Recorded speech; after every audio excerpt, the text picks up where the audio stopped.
Okay, we will call this meeting to order. We'll start with the flag salute.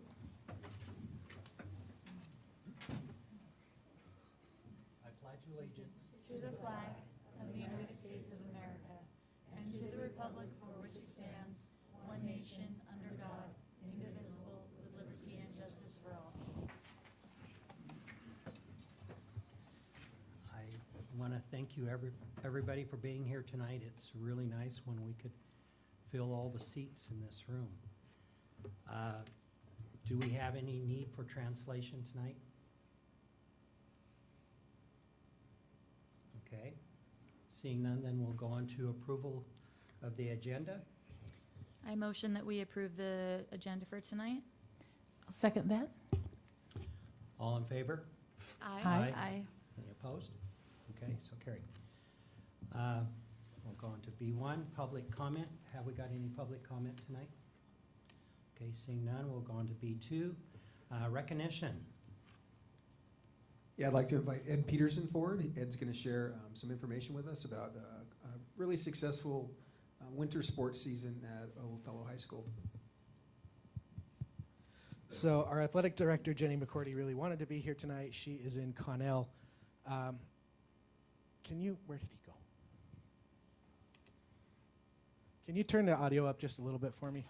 There he is. But she sent me some words that she wanted to share real quick. She said, you'll have to imagine Jenny's voice as I read this. Sorry I wasn't able to attend the board meeting this evening. I'm supervising soccer in Connell.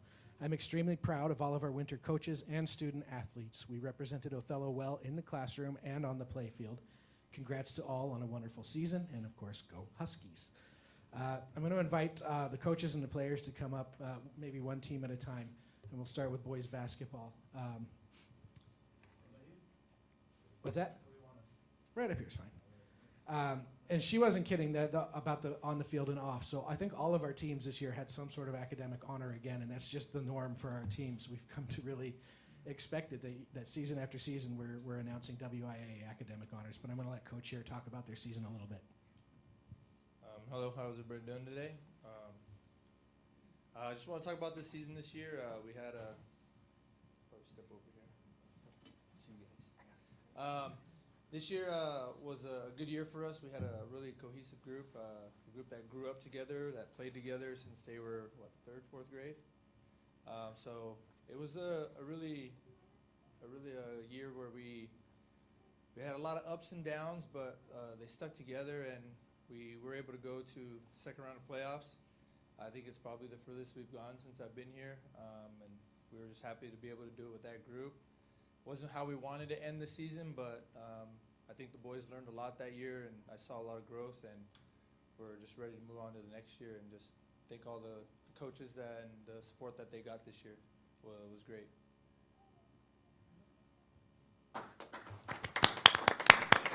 All right, how about boys wrestling? Are you guys here?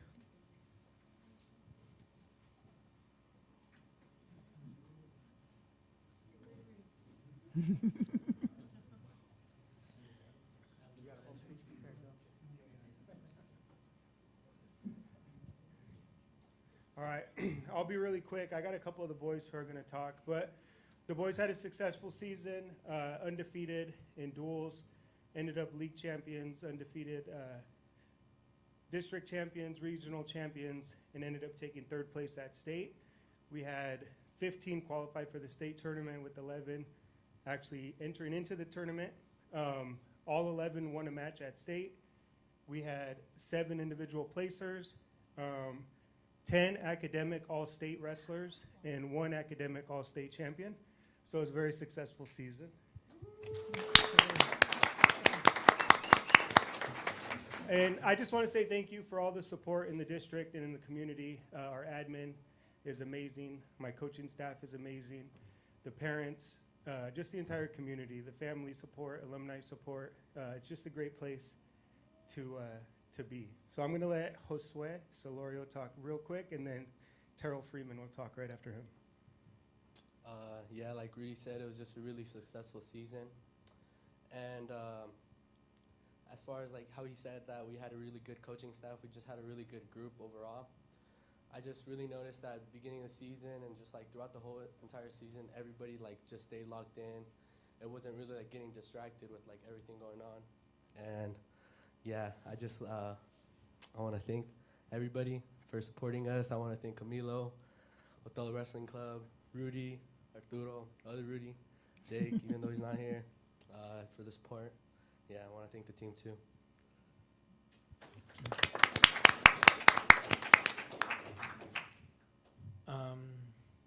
Yeah, so just going off of that, yeah, we had really good coaching, really good team bonding. Like, I felt like each member of the team was just like a brother to me, and I feel like that really helped in the way we won, the way we wrestled, the way we performed. Everybody was just so excited for each individual wrestler, and it made everybody's day just to see that everyone else improved, and it just didn't feel like there was bad blood between anybody. Like, even in several weight classes, we had several guys at the same weight, and you could just feel like the brotherhood in between each of them. Like, even if they wrestled together and one lost and one won, it didn't matter to either of them. They were just happy for the other one, and I'm just very, very nice to be part of that.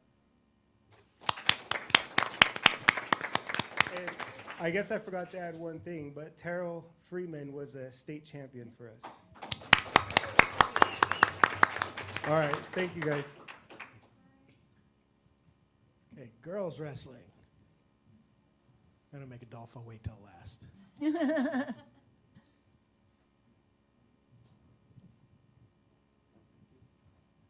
Okay, so Coach Reese, we had this year, I think we had a pretty successful season.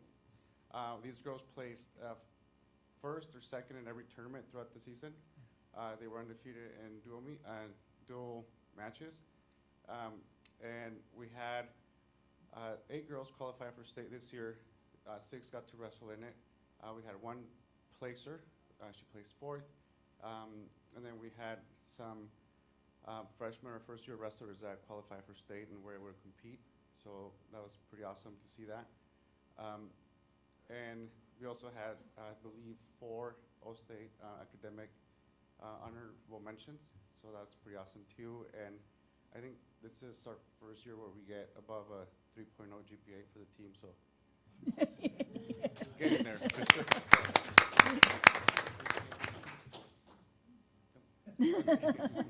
But yeah, we're just really happy, really excited for next season. This is, I think, our first year that we have a full lineup for every weight class, and we had about, over 50 girls that signed up, and I think next year we'll have our full lineup of 2 girls per weight class. So we're pretty excited about that. So thank you for everyone for the support, the parents, and the coaching staff.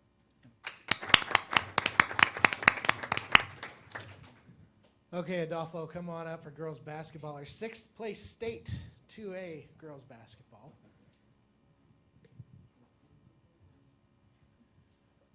What do I say? Thank you. If I should have remembered to bring my big long letter I posted on Facebook thanking everybody. But it was a great season. It was we had our ups and downs. Halfway through the season was probably our lowest point. We lost 4 or 5 games in a row, and we were just kind of finding ourselves. Everybody was buying into it, and I think finally when everybody bought into their roles and like embracing it, I really think it was our game against Ellensburg that turned our season around. They saw that they could compete with anybody, and so once they started believing that, it was great. It was fun. Same as a lot of other coaches are saying, a lot of them bought in, no distractions really. I want to say thank you to the girls, because some of them, their roles changed throughout the season. Some of them, at the beginning of the season, they played more than they did toward the end of the season, but you never saw them falter in their support for their teammates, right? They learned to lead in different ways. All of a sudden, they were, when I needed something done away from them, they were the first ones to, hey, girls, don't forget this. Hey, let's not forget that. Hey, let's not be late to this. And so it was just, it's huge. It was huge for them to step up that way and see that, hey, the team needs me to do this now. So it wasn't easy. It was nerve-wracking. I feel like I aged 10 years throughout like 10 games. There was a point where they won, 5 loser-out games to finish the season and to get to the playoffs, and they didn't buckle once.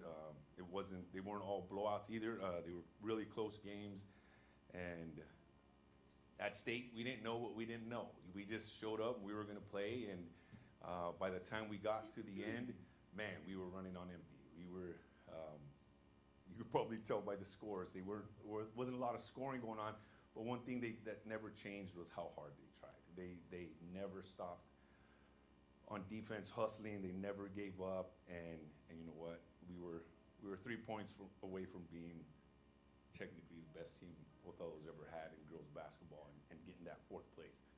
But it didn't work out. But they still get to live in that trophy case for as long as we have it. So super proud of them. We couldn't have done it without each and every one of them, all the support staff, from the people that kept our gyms clean to our band, our bus drivers that got us everywhere, my coaching staff, Steve, Darby, Alexis, Brianne. It wasn't easy for them, but they kept me sane halfway, pretty much. And I can't thank them enough. The girls, I don't know what else to say. They gave us everything they got. So, I want to say anything? Either of you? Thank you all. Thank you. I appreciate you. And Adolfo mentioned band. I did want to make sure they get recognized too. They are a WIAA governed activity, so they made that trip back and forth to state every day of the state tournament, there and back. And one thing I didn't mention was they actually canceled 2 other concerts to come support us over there. So that was huge. And also drill team. Our drill team season is kind of a little bit different, but they're kind of a winter sport. They have state coming up in a couple of weeks. They're the defending 2A champs in hip hop.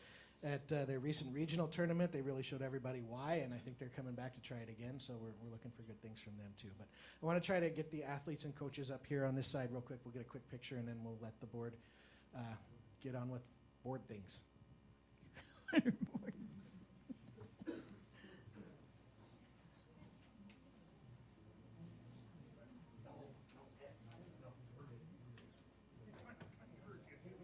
We can't forget unified basketball. Sorry, that's my Yes, bad. So, just a few words, Coach. This will be quick.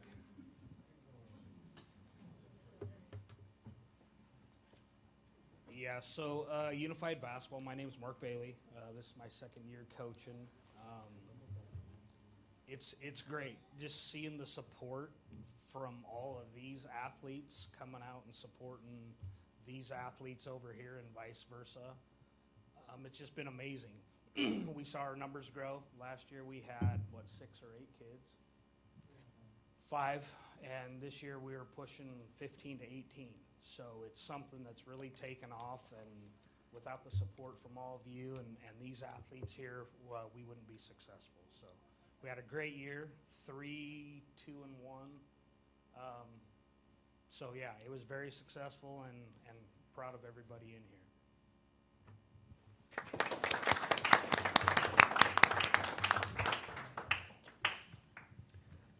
Ed, I just want to add just a couple points before we take the photo while everyone's up here. One important note, Coach Ochoa did an excellent job of highlighting his athletes and the success they had in boys wrestling, but I think it should also be noted he was the district, regional, and state wrestling coach of the year. So big props to Coach Ochoa. And then one last thing, I watched several basketball games this year. I got to see the Ellensburg game that Coach Coronado spoke about, and I saw the game where they ran out of gas in state as well. And I think his point about the effort they gave every game, it's to be commended. It was an excellent season for our girls basketball team. It's such a cool opportunity for them to go to Yakima and have that experience and participate and represent us so well. This recognition is about excellence in competition and excellence in the classroom, and I think it's a pretty cool statement for our community and our high school that so many kids here had such a wonderful winter sports season on the court and in the classroom. And I know they all say it's all the players and all their effort, but also Coach Adolfo, CWAC Coach of the Year for the 2nd year in a row. Wow. We had another one too. I'm sorry, I'm drawing a blank. We had Bree and Anna. They both hit 1,000 points for the season. And then Coach, I forget what honor you got, but remind me. There's so many. CWAC Coach of the Year for girls wrestling too. So.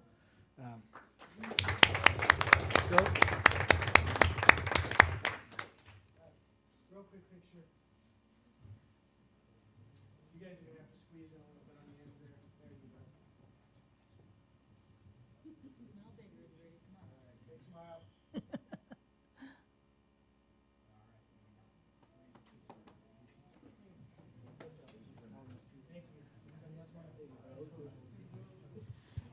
I just want to say something really quick. I went to several of your guys' games this season. You guys were all so fun to watch. I hope that you look at your coaches and recognize how much time that they're dedicating to turning you into really good human beings, and that you also recognize that a lot of these coaches that are in the room also coached me, or were coached by different people in the room. It takes a village, and I hope that when you get into adulthood after college that you'll also dedicate your time to be the kind of coaches that these coaches have been to you, because that's how we make our community great. So well done. Yep. Great job. Thank you.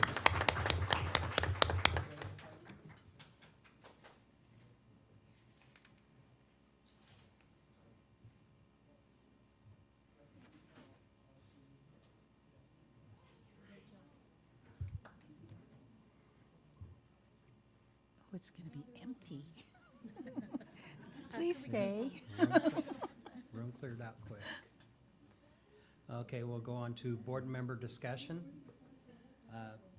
I have not got a legislative report this week. I will be joining a webinar on Thursday. Hopefully I can get a good update for our next meeting on that one. Get all caught up on it.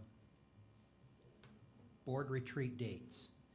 It's on our calendar to have a board retreat in May sometime, and I would like to start looking at some dates for that. I believe we've had it on a Saturday in the past.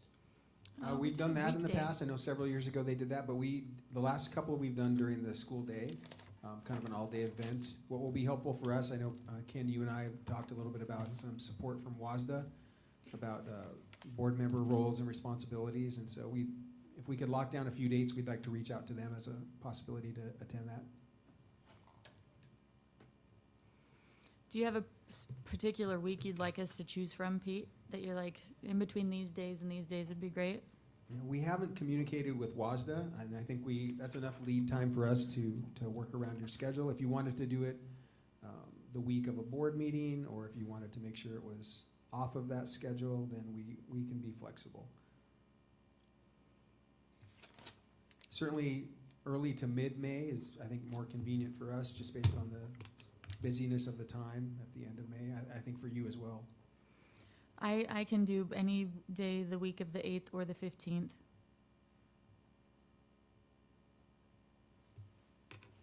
And several days before that too. The 16th is scholarship night, so that might Yeah. be a busy day. The 18th I would be unavailable, Okay. but the other days that week or the week of the 8th, there's some. May 11th? Are you talking on Mondays? No, No, any day. Any day right now. Because that I we rather could be would available rather for. not have it be on a late start. Yeah. So, It's The kind of 11th hard to on get. Thursday. What about the 11th, Sharon? Is that a day you could do? I think so. Want us to shoot for that date, Ken? Really? yes, we'll shoot for there. Okay. We'll see what we could get from We'll reach WASDA. out to the folks at WASDA and then circle back with you at the next meeting. Thank you. Okay.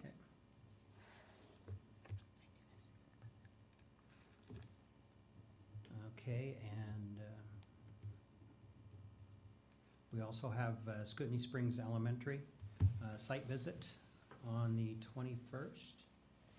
And we have the agenda there. I think everybody had a chance to look at the agenda. If that's what they want to do, then we'll go with that. Yep. Okay. Any further board discussion? Well, in light of not having any student reps here tonight, I just thought maybe Talia and I could touch a little bit on our cookies and combos that we had at DOHS, which was, I thought, a huge success. We got a ton of really great feedback from the students. A lot of that we'll probably share with the principal and stuff when they come and do their presentation, but great student feedback. They were a little shy at the beginning, just like every school, like, what are you guys doing here? How do I get a cookie? I really just want the cookie, but I don't want to talk to you. But then they warmed up, and it was a really good experience. Yeah. For me, I thought what was really special was I got to speak to a dad who was Spanish speaking only, and he has been going to his daughter's classroom every single day for 2 weeks.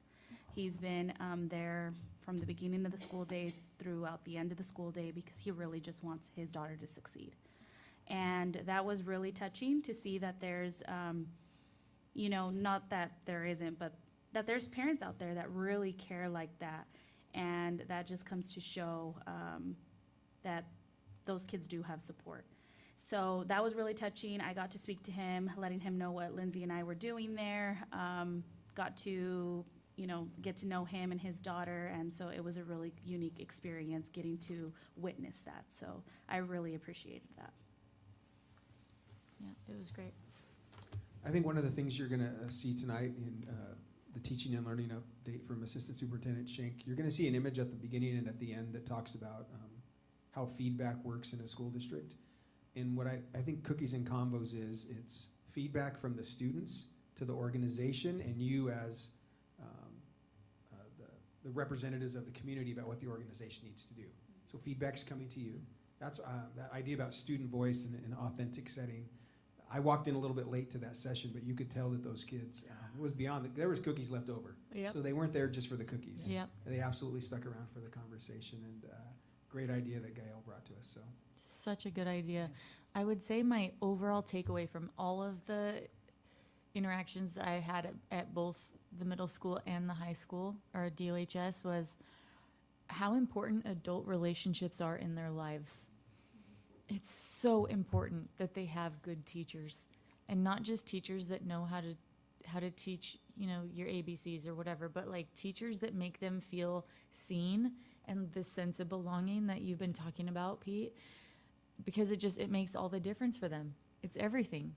These relationships, it makes or breaks them. And it's just like been so inspiring to hear them say, not every teacher makes them feel that way, but they have at least one that makes them feel like I belong here, or like somebody at this school cares about me. So it's just reaffirmed in my mind how important adults are in kids' lives, and how important it is to be, just like Josh said, very selective about who he puts in front of his kids at his school, because it either makes or breaks their education. But it's been so good. And all kids want different school lunches. Yes. I'm always like, hey, your lunch is 10 times better than 1999 when I was in school. But yeah, that's always their complaint. I think that idea about belonging and being connected to something, you heard it really well, at least I think we did tonight from the state champion, Terrell Freeman. He used the word brotherhood. He used the word team. He talked about that they wanted, and Solario said it as well, like, even if we were in the same weight, we wanted each other to win. We wanted what was best for one another, and those are the kinds of relationships that work in any sort of entity or industry, and they really matter in schools. Coach Coronado is coaching his own daughter, and even if he wasn't, though, you would imagine he would want his coach to look out for his kid the way he's looking out for his kid.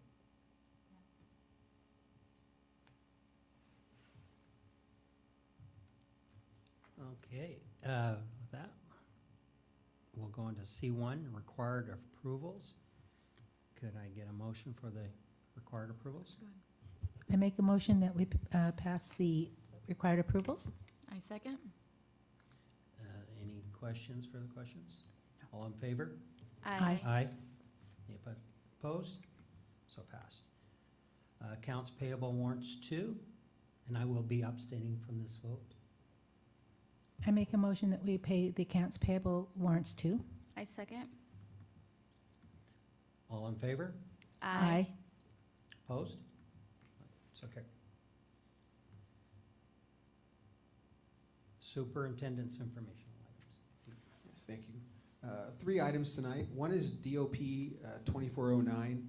You don't have it in front of you, and I didn't put it in policy review for a particular reason.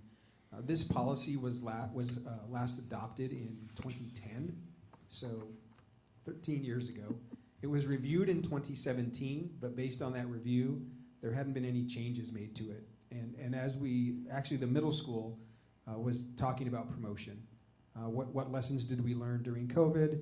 How do we address what promotion expectations are in our community and what makes sense for the school district? So Principal Gonzalez and his team submitted a request to me to revise the policy. And so you're going to get that in front of you at the next board meeting. But what I wanted to share with you are just a couple of components that are going to impact probably 3% of the students there. There are some parameters around expectations for academics, behavior, and attendance. And so the committee got together and said, you have to be passing 4 of 6 classes in the second trimester. If you've been more than one short-term suspension or a long-term suspension around your behavior, or if you have a petition filed with Adams County Superior Court because you haven't been attending school, those would be 3 factors that would keep you from participating in promotion. As part of that discussion, I also asked them to make sure that there was an appeal process for students and their families. So the middle school will have a review committee that will listen to families' explanations or rationale for why their student may not have met those 3 criteria. And then they could either agree with what the MMS administrative staff had determined or say, no, we'll overturn this. I asked for one additional appeal, and that was to the superintendent's office. So if the family, again, wanted to share their circumstances of why that was the situation, they could come to me, and I would hear that appeal. I did not include a board appeal. And so I just wanted to provide the rationale for that. It seemed to me that this was not in the same vein as high school graduation. Students are still going to go to the high school, even if they don't participate in promotion. They're still going to move on to 9th grade. But I wanted you to be aware of that one, we're going to begin communicating this with families, and also to give you some time over the next couple of weeks. If you tell me that, no, there needs to be a board appeal, I certainly would be willing to listen to that. But I wanted to share that publicly so that folks who are watching understood how they might be addressed in promotion, and that we've done the research around the number of students it would impact, and that you would have a couple weeks to think on it. So, okay? Question, yeah. I have had some parents ask about promotion. I know this is just like a side topic. Is there a plan for like a day, time, location yet for 8th grade promotion? Yeah, so I probably could give you the date if I had the calendar in front of me, but I can give you the details. Okay. It looks like it's going to be 1 promotion this year rather than 2 ceremonies. I know that Principal Gonzalez met with Greg Foltz and Rigo Ozuna, and I think Assistant Superintendent Schenk was there. I was there for part of it, talking about the logistics of that event. It sounds like we're going to hold it in the area right behind the new gym at McFarland, so out in that football area. We'll set it up kind of in a horseshoe format. We'll pull the district chairs. We're working on the speakers and that kind of setup. So that's our plan right now. Rather than holding it at the high school a week after graduation, we're going to set up a whole new venue over there, not deal with the parking issues that we might have at the high school for those parents. It's still going to be tough to park, but it sounds like we're going to run it during the school day at McFarland, 1 session. Great. Thank you. The next item is just a couple of dates I wanted to make you aware of. Strategic planning, we've been talking about that for a bit, and I keep promising you that it's going to get going, and those dates are arriving. So on March 20th, a week from today, Assistant Superintendent Schenk, John Wiseman, and I are going to have a work session with Dr. Tammy Campbell, and that's a planning meeting to talk about how the teams are going to come together, the expectations of the district, and her expectations as a consultant around this project. Then on April 24th, she'll be participating in that board meeting, giving you, so you'll hear it from her. She'll lay out the structure, she'll do those pieces. Last week, I think it was John Wiseman, maybe Paul Auersland, a couple others. We participated in a WASDA webinar, Lunch and Learn for an hour, where we just wanted to hear it one more time from her. I've heard it a couple of times, but I wanted others to hear it. You're going to hear it firsthand on April 24th. So I wanted just to let you know that work was coming. Okay. The next item, I'd like to invite Jessica Schenk forward. She's going to share with you a brief update on some of the work that's happening across the system. We knew there wouldn't be a school report tonight, and we try to make sure that we have opportunities to share with you the work, but also make sure that the meetings aren't 3 hours. And so unless Jessica's got 2.5 hours of content, we're going to be okay. Just 2 hours. Just 2 hours. Okay, well, good evening. Thank you for the opportunity to give a brief update about what teaching and learning has been working on. And the image that you see there is a reminder of the 3 priorities that we have this school year: professional learning communities, multilingual learners, and feedback. And so tonight I want to focus just on feedback and talk about some of the specific work that we've been doing to make that a priority. And before we get to the next slide, I think it's also important to remember that feedback includes a couple different things. It can certainly be the data, like the numerical information that we get about student achievement, but it's also the qualitative information that we can get from the people who work in our system, who learn in our system. Their opinions, their observations, the things that they think about the work that we're doing. That's also feedback. And so this is an image that Pete was referring to just a little bit ago. And it's a way of thinking that he has challenged us to look at feedback through this lens. That feedback has flow, and that you see those multi-directional arrows between students, teachers, principals, and the organization. And so the way that my understanding of this, and I'm sure he might add some more into this, is that students are giving teachers feedback. They're letting them know what they understand, what they don't understand, what their needs are. And teachers, likewise, are giving students feedback too about what they understand about their students, about how well they're learning, what has been put out in front of them. And those same relationships occur between teachers and principals in the organization. And you'll notice that there's that one arrow that's from students to the organization, and that's not multidirectional. That is kind of the ultimate test of feedback about how well are we really serving student needs. And that gives us what we need to know about whether or not we're doing the work that we set out to do. So a few of the things that we've worked on this year, specifically around student and teacher feedback, have been teacher data meetings. So teachers regularly get together with their teams and they look at student data that come from classroom tests that were given. And they look at where did kids do well, where did they not do so well, and then make reteaching plans to cover that gap. Another piece of feedback that I think is really special is the opportunity that teachers in most of the buildings in the district have been given the opportunity to get out of their classroom and go on walks and watch other teachers teach. And that might not seem like it's a really complicated thing, but sometimes it is, to like put all the structures in place to allow a teacher to go and do that.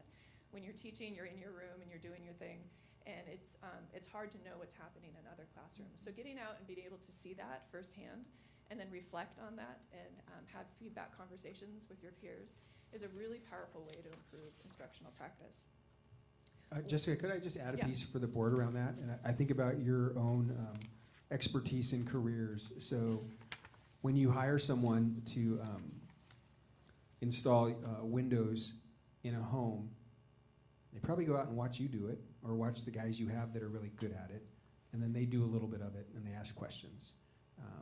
When you're building a new home or buying a property, you probably had some help the first few times you did it, and you made some mistakes. You talked with people about it. You might have a mentor. When you're going to plant a field of potatoes, you don't just hire a guy who says he knows how to drive tractor. This is how we drive it here. This is how our tractors work. These tractors are expensive. This is how we do things.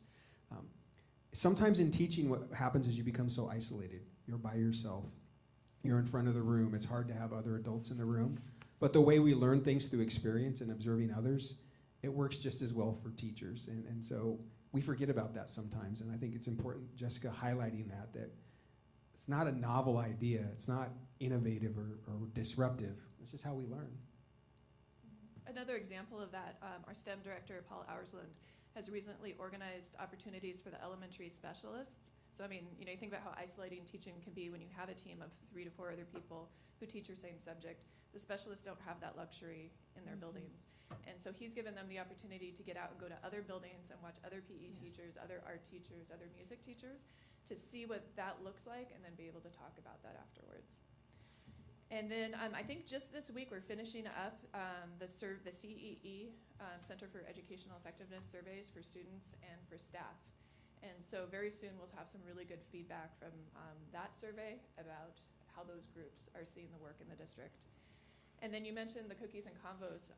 At that, I think I think after each session, the students were given a link to an online tool called Thought Exchange. And so that was another opportunity to gather some additional feedback about what they said they appreciate or what makes them feel like they belong when they're at school. And so those are, again, some of the teacher and the student aspects of feedback. What I'd like to do with the other slides that I have for you today is to focus more on some organizational and principal feedback work that we've been doing. And so the first one that I'll share is around organizational learning. And this is really, this example comes from a committee that met just last month, and it was the OSD staff professional development team. And so you can see the representation from across the district. We had administrators and teachers. And we met several times to really look at, even though it's February, what is that August professional development going to look like? What are some of the ways that we can design it so more people come? What are some ways that we can make sure that we are getting the right kind of topics that teachers need for their learning? And so with that work, that team, we talked several times. We also had them help facilitate a district survey. And this slide is an example of some of the survey results that came out of that, just what teachers were saying were important to them about professional development. And looking at that feedback, we also had a lot of questions about specific topics. We're going to look at a new model of providing a conference-style experience for teachers over the several days in August, where they get to select different sessions each day that are a little bit shorter. They get more topics in. And that it's also going to allow us to give them more time to meet with their building teams, because buildings have specific needs that are different from the district. So we'll have details to the system by spring break so people can plan accordingly. But that's a really good example of how we're going out and looking system-wide. What kind of feedback can we gather to make a better experience for our teachers? Another example of principal learning happened in January. We had a principal data meeting. And this was an opportunity where we tried to allow the principals to experience a data meeting very similar to what teachers do. And so at this meeting, we looked, the 7 principals got together and we looked at their STAR data for different grade levels and identified areas of strength and areas where there might be some room for improvement. And I think the best thing that came out of that meeting was they actually took charge of this. They developed a plan to get out and go to each other's buildings and observe classrooms together. So just like the teachers need to get out and see classrooms, principals need to get out of their buildings and see what's happening in other buildings as well. And so they would observe classrooms together, they would come out, they would debrief, they would give each other feedback about what they saw, and really learn from each other. So that learning, that collective learning has been the focus of our instructional administration team. We meet twice a month to really drill down on what it means to be an instructional leader and to develop those skills. And so some of the ways that we've done that specific to feedback is we've had principals and assistant principals bring examples of feedback that they've given to teachers and have one of their peers look at it and give them feedback about, I think this was a really good piece of feedback. Do you agree with me? Or I gave this feedback and it flopped. The teacher really didn't understand what I was trying to say. How could I improve that? And so those are just really good conversations that they've really responded to, and we're going to keep doing that because that was really productive. Another thing that we did last fall was we had a session where we talked about feedback as fuel for growth. Feedback can be hard to receive at times. And so if we as leaders are having a hard time receiving that feedback, we're not being a very good model for the other people we're working with who are also grappling with how to receive feedback. And so that was a good conversation. And the thing that I need to remember is that these aren't one and done kind of conversations. It's like, oh yeah, we covered feedback, we're done. It's a continual process where we're working on improving. More recently, we're working on defining high quality instruction. If as an administration team in this district, we can agree on what we're looking for in a classroom, that's going to allow us to give more consistent feedback to teachers across the system about what quality instruction should include. And so that's still work in progress. The picture that you see there is a session that we had last fall where, in addition to all of the administrators, we included the instructional coaches in a session where, again, we were talking about feedback in terms of what we're seeing students do in the classroom. And I'm really looking forward to these next couple months, because when you think about the end of a school year, where we did a lot of surveys, we had a lot of testing at the beginning of the year, we're going to get that end of the year feedback, and I'm looking forward to being able to share more with you about where we've been, where we are, and what that feedback tells us about going next. Great.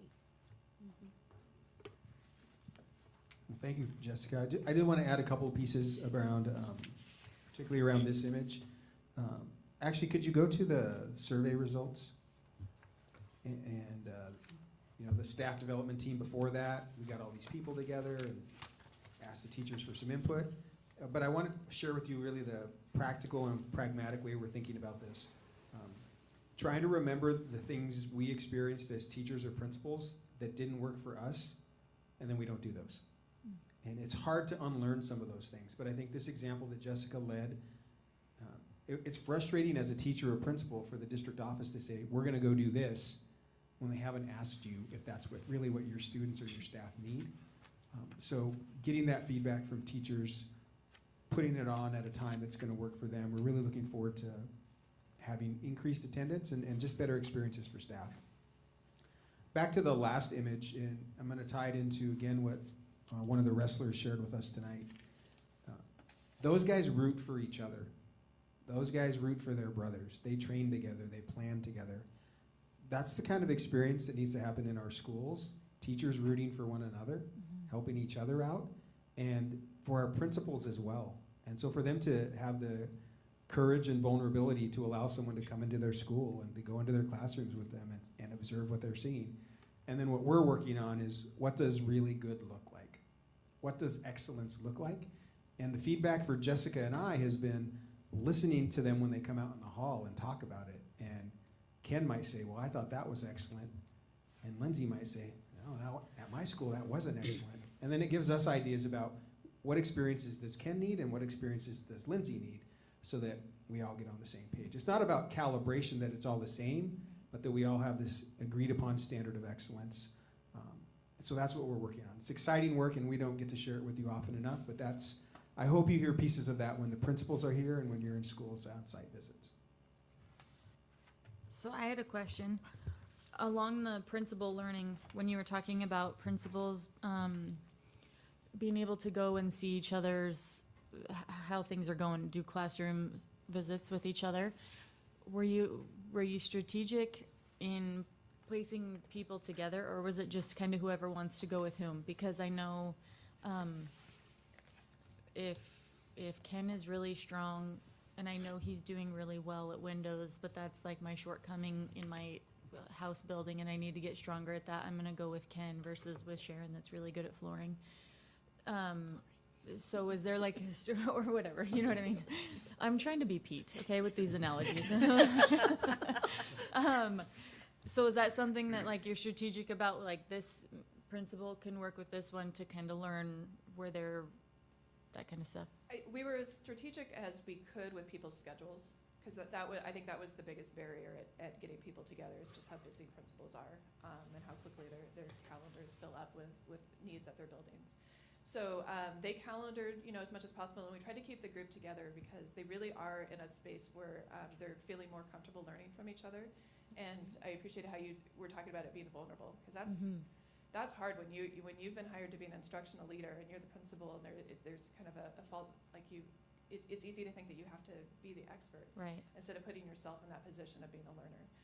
There were a couple times when some principals were not able to attend that we recreated some of the walks to get them in there and get some of the experiences that we knew that they needed. Great, great. I think one of the next strategic ones I'm looking forward to are the elementary principals at the secondary schools. We haven't had that launched yet, but I know that that's coming. We've had our secondary folks visit the elementary schools, and I think for Kat and for Carlos, who haven't been elementary teachers, it was a little bit of a wake-up call about the planning and prep that those teachers put in every day. It's just different than what happens at the middle and high school. But also the opportunity to, one of the challenges of being a secondary principal is managing teachers' feelings and expectations around content. Well, you don't know anything about Algebra 2, and how can you tell me about chemistry? And you're not an ELA teacher, right? All those things that come at you. But when you focus on the instruction and the student experience, that's the same K-12. Yeah. And so for our elementary principals to walk into middle school classrooms and they might not understand the algebra, but they can understand the student experience, really looking forward to those conversations. So I think where we're at now is really just getting them comfortable with that experience. And it's happened at the elementaries with everyone. And now we'll move on to the next level and then talk about strategy. And I'm glad you brought that up, because this idea about what does high quality instruction look like? What's quality instruction? What's excellence? That's going to come out in strategic planning as well. This is how we get excellent outcomes. This is how we measure it. And here are the strategies we expect you to use. And then we're going to go watch and see if it's happening. Yeah, that's great. I also wrote, receiving feedback is a skill set, and it's like you don't just learn it once, and it never gets easier. I mean, it does, but it's hard.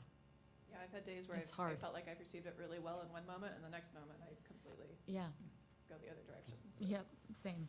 So quick question about the teachers. Did the teachers, did they go within their buildings shadowing other classrooms, or did they get to go outside of their buildings as well? The specialists have been allowed to get out and see other buildings. I know that there was one teacher group from Hiawatha who went and observed at Wahitas. Yes. Okay. And so sometimes principals kind of arrange that, but for the most part, the teacher observations happen within their own buildings. So, but they've been asking for more. Like they want more of that, especially vertical observations, being able to, like elementary teachers being able to see middle school being able to see high school, and vice versa. So I don't want to ask for too much, but I would love to hear, like from a Hiawatha teacher, about what they saw. Like I want to be able to hear from a teacher and see, you know, what feedback did they get? What did they see that is different from how they teach? What are they applying? I think that would be really powerful information for us to be able to listen and hear, and for the public to know it as well. Yeah, because we could absolutely put that together. Because that's definitely, like I said, just that's good PR. Yeah. One of the other pieces about feedback that sometimes gets lost is it's easy to receive when it's positive. Oh, yeah. And oftentimes it's encouraging our principals that it's okay to walk in and say, man, that was great. I don't know that I would have anything to offer. Just keep doing that, right? But then cycling back the next week and the next week to make sure that you're in there consistently providing support. But when we hear the word feedback, I think our natural inclination is, well, what did I do wrong? What do I need to fix? And there isn't always something to fix. And you can get almost as much or more momentum with someone who's doing things really well, because your feedback then might be, hey, you're really good at that. Keep it up. And then the next time I come and say, man, you are really good at that. Can you help Lindsay? Yeah. That feeds the cycle. And so I need you to help her learn more so that her kids could learn more. But it's about having what you said earlier, are the relationships strong enough to tolerate that kind of vulnerability? And they are when there's enough trust in the building. And so we work on that every day to make sure that folks feel comfortable with giving and receiving that kind of feedback. All right, well, thank you for that bit of time, and thank you, Jessica, for the excellent presentation.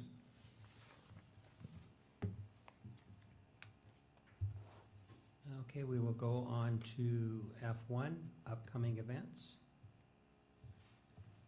We got the Scootney site visit there, March 21st.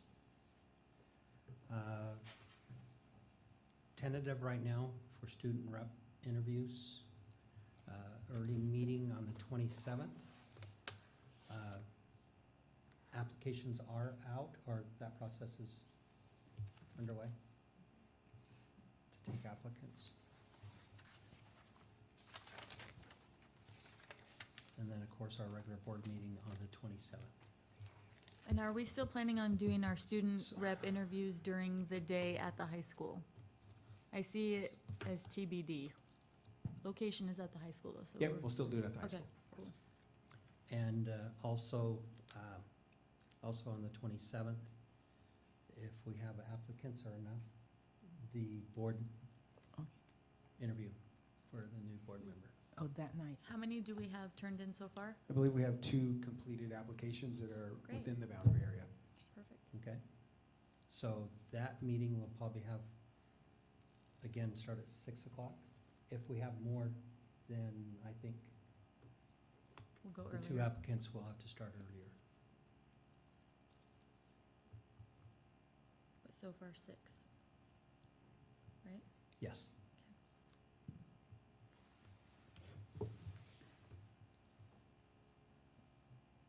Okay, board self-assessment. I loved our meeting tonight.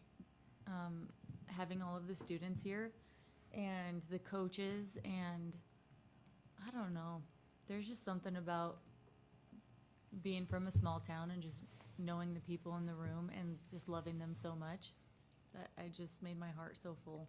I loved it. We have great students in Yes. this Don't we? district. Oh, And it's man. great when we could come together and recognize their achievements and honor them for that, because they represented this community very proudly Yes, they during did. the winter. All of them. Yeah. Oh, Every sport, team. every sport. I appreciated hearing from the students, not just the coaches. Yep. Mhm. So I think that that's always great to hear student voice. I also really appreciated the teaching and learning board update. Yes. Mhm. Really great information on what the teachers, the principals are doing, receiving feedback. I think that that's excellent. I miss the student reps and miss having a full board. But agenda was well Well planned. planned, yeah. I was just gonna say that, well planned. Sharon's and favorite. Easy, The agenda was well planned. easy, fast, and Yeah, really fast.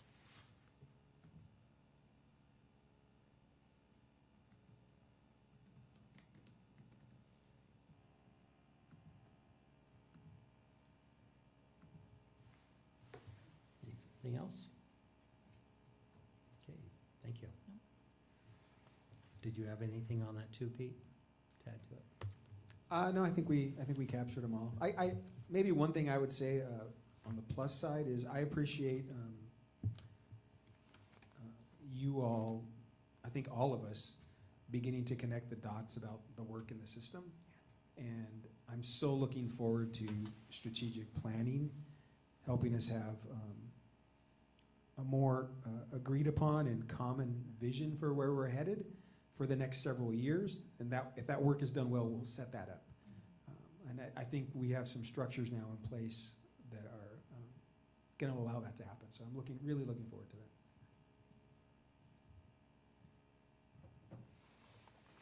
Okay, we'll go on to G1. The board will now recess into executive session. The board will recess into executive session for 15 minutes to discuss the performance of a public employee. At the end of it, no action will be taken following. We'll take a 3-minute recess, then meet in Pete's room. Office.